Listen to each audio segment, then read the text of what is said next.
Hello, नमस्ते, प्रणाम दोस्तों। आप सब कैसे हो? आशा करते हैं आप सब अच्छे होंगे, स्वस्थ होंगे, मस्त होंगे।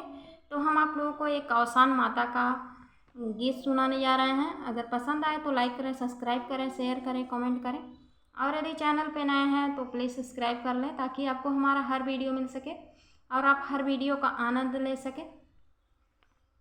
शुभ दिन बृहस्पति के दिनवा यौसान मैया गनमा। शुभ दिन बृहस्पति के दिनवा यौसान मैया गनमा। गनमा हो गनमा।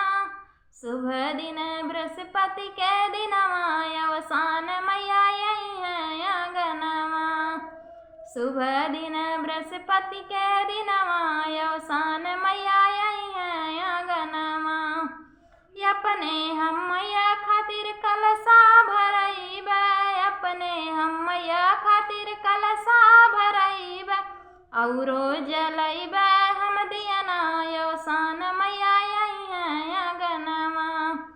औरो जलइब हम दियना यौसान मैया गनमा। शुभ दिन बृहस्पति के दिनवा यौसान मैया गनमा। अपने हम मैया खातिर लौआ मंगइब, अपने हम मैया खातिर लौआ मंगइब, औरो मंगइब हम चनवा यौसान मैया गनमा। औरो मंगइब हम चनवा यौसान मैया गनमा।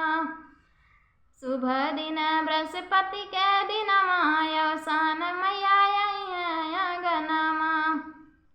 अपने हम मैया खातिर चूड़िया मंगइब, अपने हम मैया खातिर चूड़िया मंगइब, औरो मंगइब कंगनवा यौसान मैया गनमा।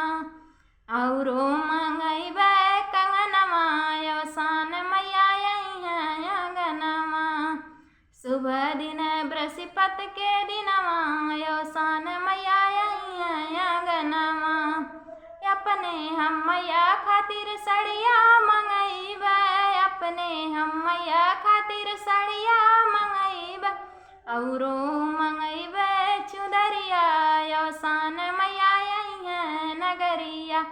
औरो मंगइब चुनरिया यौसान मैया नगरिया। शुभ दिन बृहस्पति के दिनवा यौसान मैया गनमा। शुभ दिन बृहस्पति के दिनवा